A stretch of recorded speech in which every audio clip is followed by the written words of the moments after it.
طب وانت هتلعب ازاي البتاعه دي على عينيك؟ هتصرف يا قدرة. ما انت طلعت شيطان.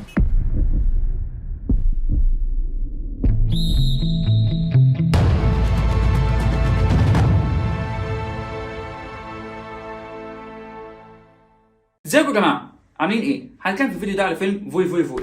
الفيلم بيحكي عن حسن اللي بنفسه يهاجر بره مصر باي شكل.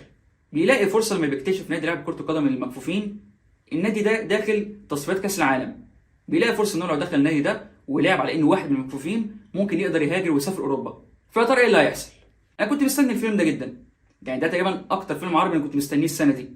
الدعايه كانت معموله عليه وان هو كان متاخد من قصه حقيقيه، ومن الحاجات برضو كانت شداني قوي للفيلم ده ان هو كان منزل اعلانات من بدري. انا فاكر ان انا شفت تيزر للفيلم ده من ساعه العيد الصغير. يعني افلام عربي قليل قوي بتعمل الحركه دي، دايما انت بتلاقي الاعلان بينزل قبل الفيلم بمده بسيطه، اسبوعين ولا حاجه. لا ده كان نازل قبلها بكام شهر. والفيلم فعلا كان يعني الفيلم كان جامد. الفيلم كان فعلا قد المستوى، يعني كان يستاهل فعلا الضجه والدعايه المعموله عليه. الفيلم كان فعلا حلو جدا. والفكره كمان ان هو متاخد قصه حقيقيه كانت محليه اكتر. والفكره برضو ان القصه نفسها، القصه اللي الفيلم متاخد منها القصه الحقيقيه، مش بتتكلم عن بطل بيعمل حاجه معينه مثلا او قصه بطوليه والكلام ده. لا خالص، الفيلم بيحكي عن واحد نصاب. القصه بتتكلم عن واحد نصاب اصلا. والفيلم صريح بده من البدايه. يعني الفيلم بيوريك من البدايه هو عامل ازاي، مستعد يعمل ايه عشان خاطر يهاجر وايه اللي ممكن يعمله. والفيلم صريح بده، مش بيخليك مثلا تتعاطف معاه او يصعب عليك. لا خالص، انت بتشوف من البدايه ايه اللي ممكن يعمله لحد الاخر، وايه اخره، ايه اخر حاجه ممكن يعملها. بس في نفس الوقت انت متفاهم اللي بيعمله. يعني انت شايف هو ليه عايز يعمل كده، انت فاهم ده. مش عشان خاطر الفيلم بيبررها او مثلا بيخليها بطريقه مؤثره والكلام ده. لا خالص، الفيلم بيوريك كده الاحداث كلها من غير ما انت تكون مجبر انت تتعاطف مع الشخص ده.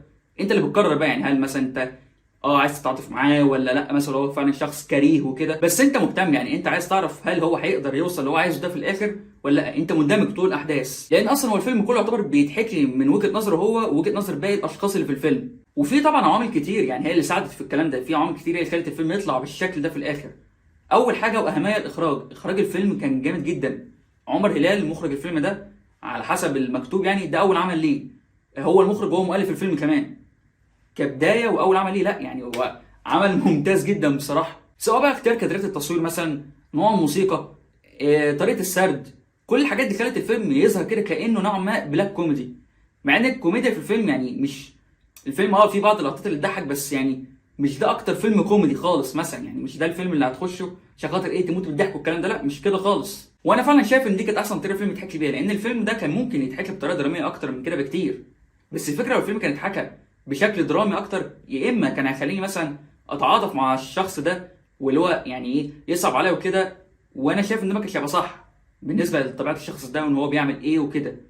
يا اما كان هيخليني مثلا كارهه خالص، وساعتها اللي هو مش هكون متقابل اللي انا بشوفه، لان انا اصلا مش انا مش مقتنع بالشخص اللي هو البطل الرئيسي. اللي يعني انا مش مقتنع ببطل القصه نفسه. وحتى لو ما كانش حصل حاجه من الحاجتين دول وكان برضه اتحكى بشكل درامي، كان هيبقى حلو وكله، بس ما كانش هيبقى مسلي زي كده. يعني ما كانش بنفس مصادف التسليه. الفيلم كان مسلي جدا. يعني انا القاعه كلها اللي انا كنت فيها كل الناس كانوا مبسوطين من اللي وهم بيتفرجوا. بالعكس، ده كمان يعني في رايي اصلا ان الفيلم نقطه ضعفه الوحيده لما قلب دراما شويه في الثلث الاخير. بس هنرجع لها تاني كده بعد شويه. خلينا دلوقتي يعني في المميزات. التمثيل كان جامد جدا. الممثلين كلهم كانوا عاملين بدورهم حلو جدا. اكتر دور عجبني فعلا كان دور بيومي فؤاد. تحسه كده اللي هو بيومي فؤاد بس على الهادي. يعني الكوميديا اللي طالعه منه كانت خفيفه، ما كانش فيها استظراف كتير، ودوره كان معتمد اكتر على الدراما اصلا. يعني مشاهده الدراميه كانت حلوه قوي. المشاهد بينه وبين ابنه في الفيلم كانت حلوه جدا. تحسه كده شخص واقعي. دوره كده في الفيلم ده فكرني نوعا ما بدوره في فيلم وش في وش. مش علشان الدورين زي بعض، لا هو الدورين مختلفين تماما. بس الفكره ان الدور برده في فيلم وش في وش برده كان دوره برده واقعي بزياده. يعني اللي هو برده الكوميديا بتاعته كانت على خفيف، ما كانش فيها استظراف كتير، كان فيه دراما اكتر. يعني انا شخصيا اتمنى اشوف بيومي فؤاد في ادوار زي دي اكتر، احسن فعلا بكتير من اللي كان بيعمله في الفتره الاخيره. محمد فراج كان اداؤه في الفيلم ده جامد جدا. وبالنسبه لي يعني انا شايف ان هو كان فعلا هو الاداء الاصعب، لانه هو لازم برده يعني يمثل شخصيه ان انت تبقى حابب الشخصيه، او معنى صح متقبل ان انت تشوف ايه اللي هيعمله، وفي نفس الوقت انت مستغرب اللي هو بيعمله، او اللي هو انت مش متقبل الافعال اللي بيعملها بالظبط، بس في نفس الوقت انت مكمل معاه وهو مخليك تندمج معاه وتعرف، عايز تعرف هو ايه اللي هيعمله، هل هينجح فيها ولا لا. محمد عبد العظيم كان اداؤه في الفيلم اللي هو يعني في البدايه كان عادي، ما فيهوش اي جديد، ما فيش حاجه معينه يعني ملحوظه فيه. بس بعد نص الفيلم بيحصل تحول كده، يعني عرفوا يستغلوه صح قوي. لا واداؤه فعلا كان حلو جدا في النص التاني بالذات بعد التحول ده. انا مش هحرقها بس انتوا هتعرفوها لما تشوفوا الفيلم. طه دسوقي برضو اداؤه لفت نظري في الفيلم ده، لان الدور مش معتمد على الكوميديا خالص، فيعني هو عرف يأدي برضو المشاهد الدراميه بتاعته بشكل كويس جدا. امجد الحجار برضو كان دوره حلو في الفيلم، انا مش فاكر ان انا شفته قبل كده، يعني هو ليه اعمال بس مش عارف هل ده اول دور كبير ليه ولا ايه بالظبط، لان يعني لو ده اول دور كبير ليه فهو فاجئني بصراحه في الدور ده، انما يعني انا مش فاكر شفته فين قبل كده، بس يعني برضو اداؤه كان ملحوظ لا كان جامد برضه. نتكلم بقى كده على بعض الحاجات اللي ما عجبتنيش قوي في الفيلم. حسيت ان التركيز على صحاب حسن اللي هو محمد فراج ما كانش قوي، بالذات شخصيه طه دسوقي، ان هو في الاول فيلم كانوا جايبينه كده وحاطين له باك ستوري وبتاع، وكان طالع يعني بكاركتر معين، فجاه كده بتلاقيه نوعا ما اتغير في النص التاني ودخل معاهم من غير تركيز خالص. برضه شخصيه امجد الحجار برضه نفس الكلام، هو التركيز عليه كان احسن شويه لانه ما كانش محتاج تركيز جامد قوي عليه، بس اللي هو يعني حسيته اتدخل كده في الموضوع خلاص، عشان يعني هو تحس هما الاثنين داخلين عشان صحابه